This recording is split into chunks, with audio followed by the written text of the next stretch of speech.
Vamos a conversar a esta hora con el diputado, expresidente de la Cámara de Diputados, Iván Flores García, quien se encuentra en la línea telefónica precisamente a esta hora. Diputado, le damos una bienvenida. ¿Cómo le va? Muy buen día en esta mañana, harto frío acá en Paillaco al menos. ¿Cómo está? Buen día Sergio. Sí, bueno, estamos en la fecha, ¿no? En invierno prácticamente, claro. Y en el sur de Chile, ¿no? Sí. En mi caso, que estoy en Valparaíso, miro por la ventana del edificio hacia afuera y veo un sol absolutamente radiante, completamente despejado, lo cual es muy lindo para ver, claro. Pero por otro lado, Sergio, tienen la tristeza de que desde el año pasado no cae una gota de agua.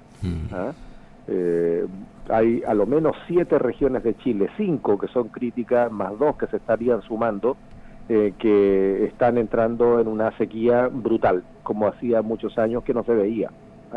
Hay datos, digamos, que tienen muy alertada a la población respecto de lo que significa incluso la disponibilidad de agua. Entonces, cuando uno mira por la ventana, en cualquier casa de la región de Los Ríos y ve el día nublado, amenazante, que se viene un chaparrón, yo cuando veo lo que están pasando otros ciudadanos del mundo y chilenos particularmente de las regiones del norte, del centro y del centro sur, digo, tenemos una bendición todavía la gente del sur que nos permite tener agua, tener verde y tener hasta el momento la actividad agrícola asegurada, cosa que no está ocurriendo en otras regiones de Chile, donde el ganado se disminuyó porque hubo mortandad de animales, sobre todo en la época de apariciones de los cabritos, en fin, ese tipo de cosas, y están dependiendo exclusivamente del riego, nada más, hasta que se termine el agua de riego.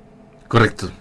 Bien, bueno, nosotros a veces nos quejamos porque acá de alguna manera hay mucha lluvia, pero nos damos cuenta muchas veces que sí, importa la lluvia y sirve cualquier cantidad. Bueno, somos privilegiados en ese sentido. Diputado, voy a comenzar en esta entrevista preguntándole acerca de una noticia que se ha hecho pública y que dice de la siguiente manera: diputado Flores insiste al gobierno en aumentar cobertura y monto del ingreso familiar de emergencia. Usted dijo lo siguiente: el Estado debe asegurar un ingreso de subsistencia básico para evitar que la gente tenga que salir a la calle en busca de sustento, pero debe ser un ingreso digno y para el 90% de la población más vulnerable del país. Con respecto a esta noticia, diputado, me gustaría preguntarle su opinión. Usted sigue, me imagino, por supuesto, sosteniendo lo mismo, el mismo comentario al respecto, y qué medidas se pueden tomar o qué medidas ustedes están tomando al respecto en esto. Ya desde que comenzó la pandemia hemos venido planteando, sobre todo desde la oposición al gobierno, la urgente necesidad de echar mano de algunos de los fondos que tiene Chile en reserva. Chile ha sido un país ordenadito, tiene ahorros que gobierno tras gobierno ha ido preparando. Antes del estallido social, el país tenía alrededor de 24.000 millones de dólares en fondos soberanos, que son fondos que el país ahorra para distintas emergencias, catástrofes, etcétera, y nosotros siempre dijimos, bueno, el estallido social ya es una emergencia, y de allí salió algo para la respuesta del mejoramiento de las pensiones, ¿no? Cuando en ese tiempo el ministro Larraín decía que imposible aumentar más de un 10% las pensiones básicas solidarias. Mira tú, nosotros lo insistimos y llegamos al 50% en 13 meses.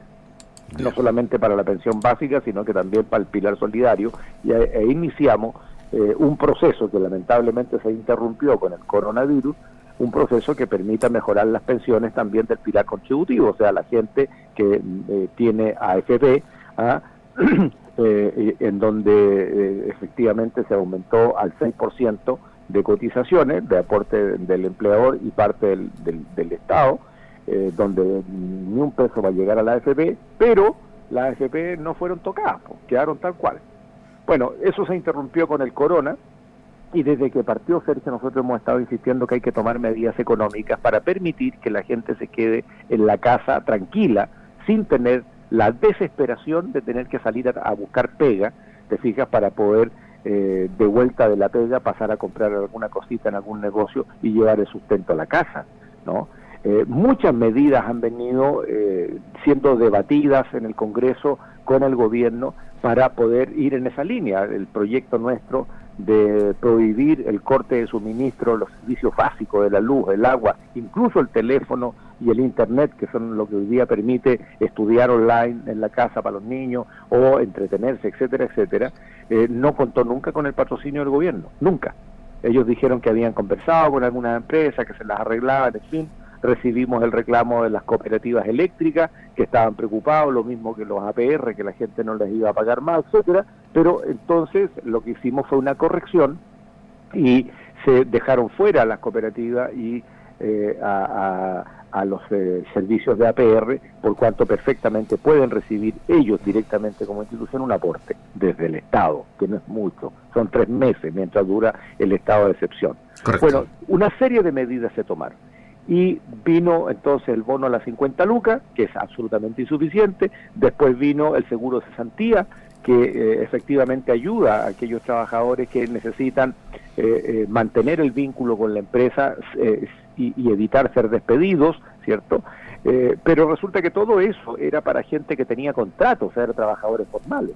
Y desde hace un mes y tanto hemos venido diciendo, bueno, ¿qué pasa con los trabajadores por cuenta propia? Aquella persona que sale todos los días a trabajar, que no depende de un sueldo.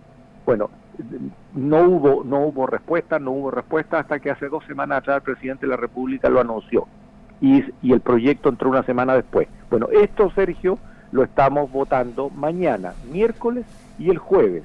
Y yo espero, tal como se lo hemos dicho al ministro de Hacienda, que está muy duro en esto, que el Estado de Chile, porque aquí somos todos el Estado de Chile, sea más generoso con la gente para que efectivamente la gente no tenga que verse obligada a salir a trabajar y se pueda quedar en la casa. No sirve un ingreso de 80.000 pesos, que al mes siguiente son 70.000 y después o 50 y tantos mil, y terminamos con 30.000 en el tercer mes. No sirve eso.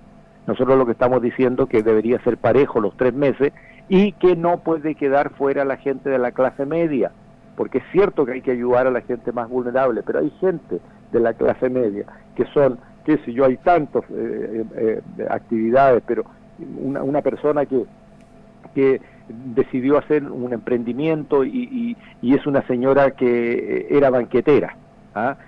Por lo tanto ayudaba en la fiesta de fin de año en los colegios, en las fiestas institucionales, y tenía 1, 2 o 3 personas que le ayudaban, los garzones, la señora que le preparaba los alimentos, etcétera. Y esa persona hoy día ya no puede trabajar, se quedó sin pega, ¿te fijas? Y es de clase media, y así como está el proyecto, no le alcanza, el proyecto no llega a esa persona, solamente a los más vulnerables. Entonces nosotros estamos diciendo que se aumente el 90% de las familias más vulnerables y de clase media. Ahora, esto no es una locura, es perfectamente posible tener un sueldo o un ingreso de 100.000 pesos por cada persona en edad de trabajar, es apenas el 1,3% del PIB, 1,3 puntos del PIB.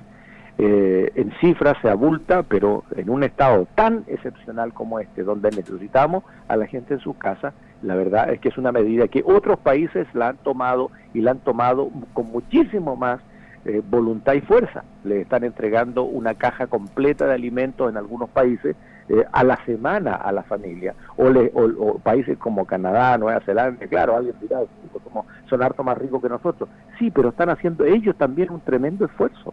Entonces nosotros yo creo que tenemos que hacer ese esfuerzo para que la gente se pueda quedar en la casa. Y eso lo vamos a votar el miércoles y el jueves.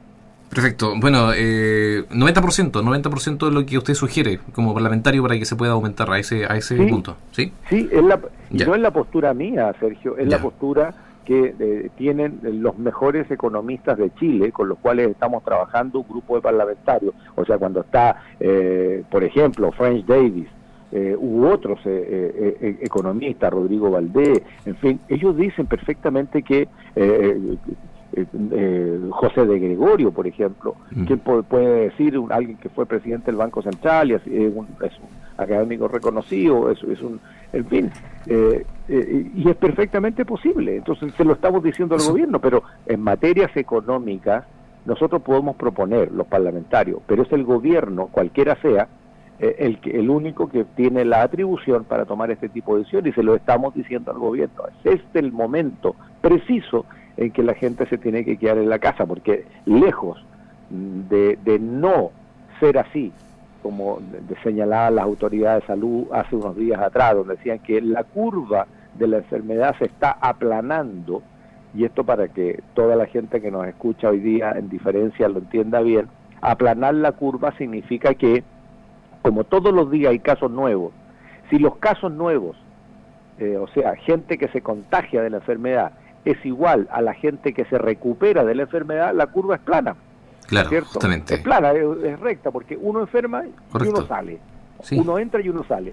Pero si los que entran son más que los que salen, la curva empieza a subir. Cada vez son más los enfermos respecto de los que se están recuperando. Bueno, la verdad es que nosotros teníamos siempre una curva que iba subiendo. Partimos con 10 casos al día, después fueron como 30 casos al día, después pasamos los 100 casos al día, y las últimas semanas es cierto que la curva era lenta, porque se mantenían entre los 300 y 400 casos. Y ahí dicen, no, estamos aplanando la curva, y al día siguiente teníamos 900 casos, y al día siguiente fueron 1.200, o sea, hoy día estamos arriba de los 1.000 diarios contagiados. Y eso hace entonces que cuando se utilizan las cifras internacionales, la verdad es que uno dice, bueno, de esos casos contagiados, el 80% van a cursar con una enfermedad leve, pero también hay un 15% que va a cursar con una enfermedad severa, y hay un 5% que va a tener una enfermedad crítica, ¿ah? Y esos van a parar a la UCI. Entonces, lo que tenemos que hacer efectivamente es evitar que esta alza de los contagiados se siga produciendo, porque así como nos sorprendió cuando de 100 pasamos a 300, de 300 pasamos a 400 y tanto, y de un paraguaso pasamos a 900 y a 1.000, que por favor no tengamos mañana que hayan 2.000 contagiados al día, sino que sea mucho más lento, porque la proporción de esos contagiados que pueden llegar a la UCI es el grave problema. Es el gran riesgo que corremos. Todo. Es el gran riesgo que corremos todo, diputado, porque con respecto a lo que usted está conversando ahora y nos está contando, me gustaría preguntarle acerca de la apertura de los malls, por ejemplo, y centros comerciales, que, bueno, a opinión de muchas personas es un gran riesgo. Ahora está el otro punto del gobierno que dice que es necesario para activar la economía de nuestro país. Entonces, ¿qué se podría hacer? Ni lo uno ni lo otro, que nos quedamos de brazos cruzados, pero al mismo tiempo es un gran riesgo para las personas. O sea, ¿cómo va a ser realmente? Todavía nosotros no logramos captar cuando el gobierno habla de un retorno seguro, a qué se refiere realmente y cómo sería ese retorno seguro. Pero le pregunto su opinión. Eso es una irresponsabilidad, Sergio. Es una irresponsabilidad, lo digo con todas sus letras, porque no es necesario, no es indispensable abrir un mall para activar la economía. Mira, la economía se reactiva de muchas maneras. Por ejemplo, si cada uno de nosotros, en vez de ir a comprar sus lentes a la óptica del mall, o en vez de ir a comprar la zapatilla que se necesita en el mall, lo puede hacer en la óptica que está cerca de la plaza de la ciudad, o en la zapatería que está a 3 cuadras de la plaza de la ciudad, o uno puede ir a comprar las verduras donde el verdurero, o la carne en el carnicero. No tiene por qué ser en un mall, en donde está todo junto dentro de un mismo edificio, en donde la gente entra por la misma puerta y sube por la misma escalera mecánica, uno al lado de otro. O sea, lo que nosotros necesitamos hoy día es que la gente se quede en la casa. Cuando hay que salir a comprar, que salga una persona, un adulto, y va, compra y regresa. Cuando hay que salir a trabajar, como muchos de nosotros salimos y trabajamos con todas las medidas de protección que podamos tener, porque dicho sea de paso, mascarillas, ni guantes, ni alcohol gel hay en las farmacias, no hay. Por lo tanto, cada uno tiene que agenciarse, y eso es una falta de una política pública. En otros países ya están repartiendo mascarillas en la calle, funcionarios del Estado, entre los policías, los funcionarios municipales, en España, en Francia, están repartiendo mascarillas gratuitamente para que la gente, aun cuando lleva mascarilla puesta, tenga una de repuesto, porque las mascarillas quirúrgicas, esas mascarillas que son así como de papelito, ¿cierto?, que tienen pliegues, esas duran 2 horas y después hay que botarlas, y se botan en una bolsita cerrada en un basurero formal. Bueno, todo eso aquí no está pasando. Claro. Entonces, es una irresponsabilidad decir que la economía se va a reactivar abriendo los malls, porque además los malls, ojo, significan otra cosa. Para mucha gente, y desde siempre, que no tienen lucas para ir a la nieve en invierno o para ir a las playas tropicales en verano, el mall es un paseo. Es un paseo, van, vitrinean, se toman un helado, se sientan, entran al cine, en fin, o van al patio de comida. Para eso son los malls, es un paseo. Entonces, ¿quién quiere pasear ahora todos juntos metidos dentro del mismo edificio? Por tanto, es una irresponsabilidad. Y lo mismo, mira, uno no puede hacer bromas con esta cosa, aquí se está muriendo gente, y en Chile también, menos que en otros países, pero también se está muriendo gente. Entonces el ministro de Salud y la subsecretaria no pueden decir, no, mira, si podemos salir a tomarnos un cafecito, y el ministro dice, no, pues también hasta puede ser una cervecita y una empanada. Eso lo dijo la semana pasada. Ahora, yo te pregunto, Cristian, a ver, supongamos que le hagamos caso al ministro, y yo te invito, Cristian, Sergio, y te digo, oye Sergio, mira, ¿por qué no nos vamos a tomar una cervecita, ya que estamos encerrados, en fin, qué sé yo, juntémonos en tal local? Y llegamos los dos, y nos tomamos una cervecita. ¿Cómo lo hacemos? ¿Con la mascarilla puesta? ¿Tú sentado en una mesa por allá y yo sentado en otra mesa por acá? La realidad no es así, pues justamente. No es así. Si yo te invito a tomar una cerveza, nos vamos a sentar en la misma mesa, y para poder llevarnos la copa a la boca tenemos que sacarnos las mascarillas. O sea, no funciona así la cosa, no funciona. Entonces, cuando la autoridad sanitaria hace este tipo de invitación, porque yo no lo escuché como broma, lo escuché como una situación, no, si tenemos que ir volviendo a una nueva normalidad, si perfectamente podemos salir a tomarnos un cafecito y una cervecita y una empanada. ¿Cuánta gente no hace una lectura literal de esto y dice, entonces podemos salir, no es tan grave la cosa? Y se relaja todo, pues. Y ahora preocupante. Que abrir los malls se relaja todo. Sí, y correcto. Fin de semana que abrieron un mall en Santiago, la gente estaba haciendo picnic en los parques, pues. Claro. Bueno, acá en Valdivia tenemos el ejemplo también justamente cercano a nosotros acá. Pudimos ser testigos de la aglomeración de personas en el mall, por ejemplo, de Valdivia. Tenemos el otro lado lo que es, por ejemplo, Osorno también, etcétera. Entonces, es preocupante porque de partida número uno, en los malls no encontramos lo que andamos, o sea, encontramos lo que justamente no necesitamos. O sea, lo básico que necesitamos hoy día es la alimentación, cosas importantes, pero en el mall precisamente, como usted lo explicaba hace un instante atrás, no están las cosas más importantes, menos en este tiempo.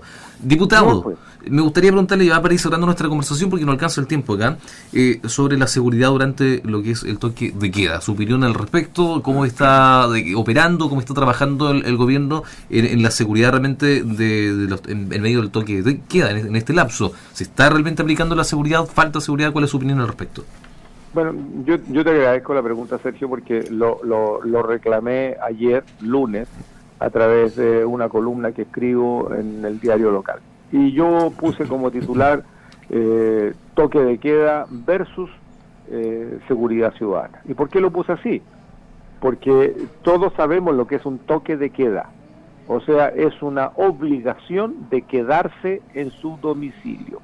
Eso es lo que significa un toque de queda. Excepto que pueden circular aquellas personas que tienen un salvoconducto.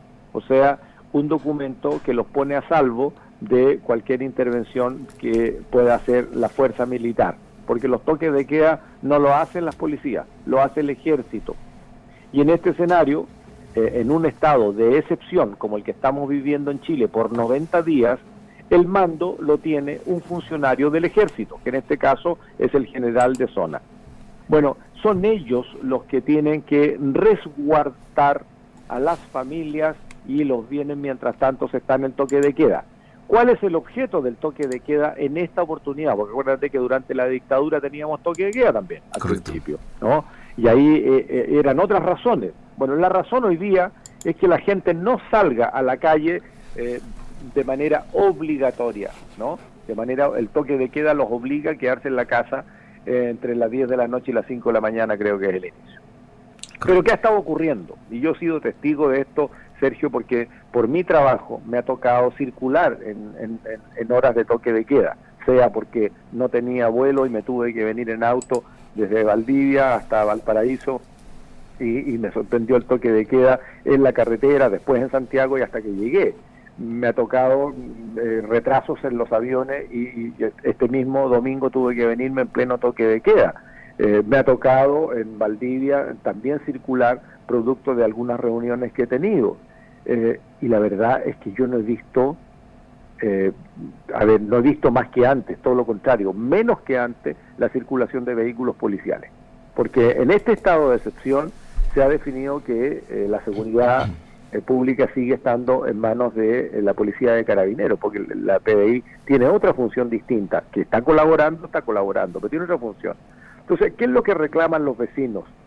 Que en este toque de queda están empezando a aumentar los robos en lugar no habitado.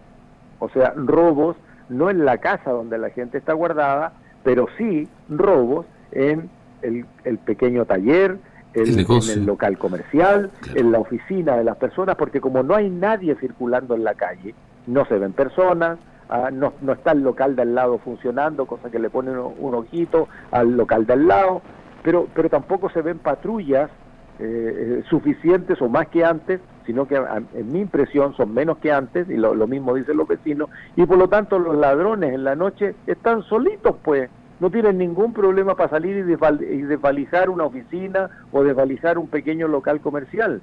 Y eso es lo que estoy reclamando. Si hay toque de queda, entonces la policía tiene todo el tiempo para poder recorrer y recorrer y recorrer. Y lo mismo el ejército. Yo en lo personal, y me lo están diciendo muchos dirigentes sociales de mi región y también de otras regiones de Chile, que también están haciendo el mismo reclamo a sus parlamentarios, resulta ser que en el único momento en que se encuentran funcionarios del ejército son en los puntos de control de salvoconducto, que están en una calle, en una esquina por ahí, hay un vehículo atravesado y a uno le piden salvoconducto, pero recorriendo por la seguridad de las personas, de las familias y los bienes, sean estos públicos o privados, como los locales comerciales, las oficinas públicas, en fin, oye, se han desvalijado sedes sociales completas, y eso no lo hacen con una carretilla de mano o con una mochila, llegan en camioneta, pues. Organizados, entonces ese es mi reclamo. Correcto. Que en toque de queda, entonces, tiene que haber circulación de funcionarios del ejército con funcionarios policiales, porque la gente no puede salir a cuidar su negocio ni su oficina, no pueden. No puede, porque justamente está cumpliendo con la ley, está cumpliendo con la norma. Diputado, le agradecemos este contacto, no alcanza la hora nosotros acá, como siempre, agradecerles por conversar con nosotros en este día acerca de estos temas que involucran, ¿cierto?, la contingencia nacional que hoy día estamos viviendo como país. Diputado, muchas gracias. Gracias a ti, Cristian, y bueno, yo espero que Sergio. las autoridades regionales tengan que preocuparse de esta cuestión de la delincuencia. Correcto. Durante el toque de queda. Muy un abrazo, Sergio. Perfecto, muchas gracias, diputado. Chao, chao.